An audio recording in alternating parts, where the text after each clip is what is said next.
Hello friends, अपनी पिछली videos में हमने दो वर्ड्स किए, मैट्रियार्क और पैट्रियार्क, या फिर मैट्रियार्की और पैट्रियार्की। आर्क का मतलब था टू रूल और गवर्नमेंट और या फिर चीफ, मुखिया। पैट्र का मतलब था पिता, मैटर का मतलब था माता। पैट्रियार्की ऐसा सिस्टम जहां पिता मुखिया होता है, फैमिली में पिता होगा और समाज में, देश में कोई पुरुष होगा। ठीक है, तो वो था पैट्रियार्की। मैट्रियार्की में माता मुखिया होती है, फैमिली में माता मुखिया होती है, समाज में कोई महिला मुखिया होगी।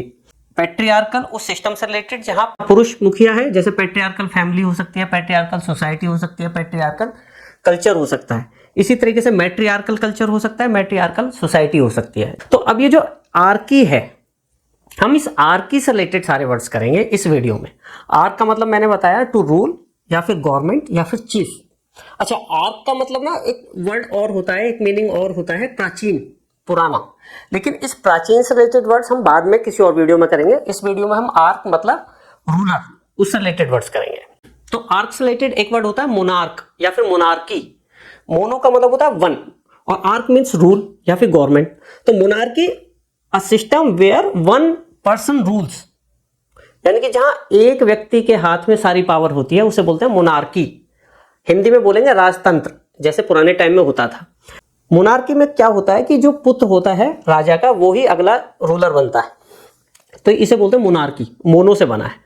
ऐसे ही अगर पावर दो लोगों के हाथ में हो तो उसे बोल देंगे बाइयार्की। बाई का मतलब टू, हिंदी में इसे बोलेंगे द्विशासन। अगर 5 लोगों का रूल हो तो क्या बोलेंगे? पेंटार्की। पेंटा मीन्स 5, जहां पावर जो है 5 लोगों के हाथ में कॉन्सेंट्रेटेड है। ओके, तो इसी क्रम में अगर आगे बढ़े तो इसे एक वर्ड होता है ओलिगार्की, OLIGARCHY।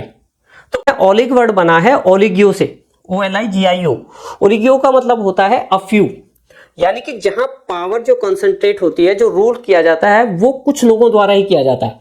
यानी कि जो सारी पावर है वो कुछ इन्फ्लुएंशियल, कुछ पावरफुल लोगों के हाथ में होती है, उसे बोलते हैं ओलिगार्की। अगर हिंदी में इसे बोले तो हम बोलेंगे कुलीन तंत्र। ओके, ऐसे ही गवर्नमेंट का एक सिस्टम होता है, उसे बोलते हैं एंडार्की। एंडार्की, एंड मींस इनसाइड, यानी कि rule from the inside. Inside का मतलब है यहाँ पे सेंटर, यानी कि जो सारे डिसीजंस है, सारी पावर है, वो सेंटर के हाथ में है। सेंटर यानी कि यहाँ पे सेंटर होगा PMO या फिर प्राइम मिनिस्टर खुद, यानी कि जो सारे डिसीजंस है, सारी पावर है, वो प्राइम मिनिस्टर के हाथ में ही है, यानी कि वो सेंट्रलाइज है पावर। पावर एक व्यक्ति जो सेंटर है उसके हाथ में है, उसे बोलते हैं एंडार्की। एक और वर्ड है आर्की से रिलेटेड, हायरार्की। ये जो हायरार्की है, HIERARCHY, हायरार्की। जो हायर वर्ड है ये बना है हायरोस से। हायरोस का मतलब होता है सेक्रेड, होली, है ना। तो rule by Holi, rule by Holi people.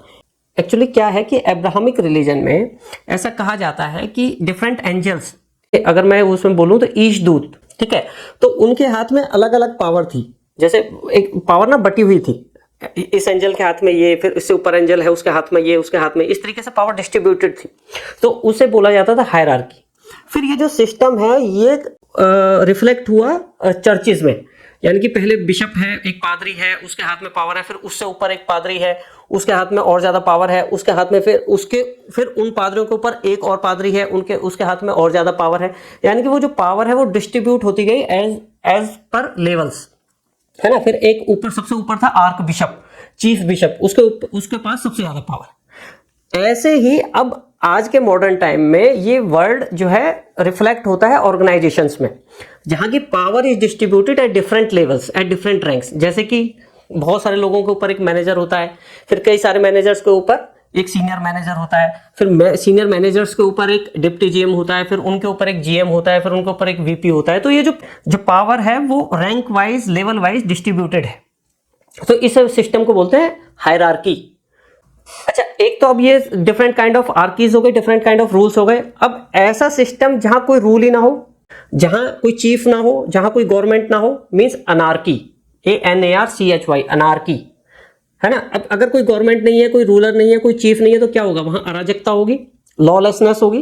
तो अनार्की मींस लॉलेसनेस, अराजकता। ओके, और वो व्यक्ति जो अनार्की को फेवर करेगा, उसे सपोर्ट करेगा, चाहेगा अनार्की हो, वो हो जाएगा अनार्किस्ट। ये वर्ड एक पॉपुलर वर्ड है, अनार्किस्ट, अराजकतावादी। अच्छा, इन सब वर्ड्स में आपने ऑब्जर्व किया होगा कि ये जो आर्की है ये वर्ड लास्ट में आ रहा है, शुरू में कुछ है, प्रीफिक्स है या कुछ है ना, उसके बाद आर्क की आ रहा है।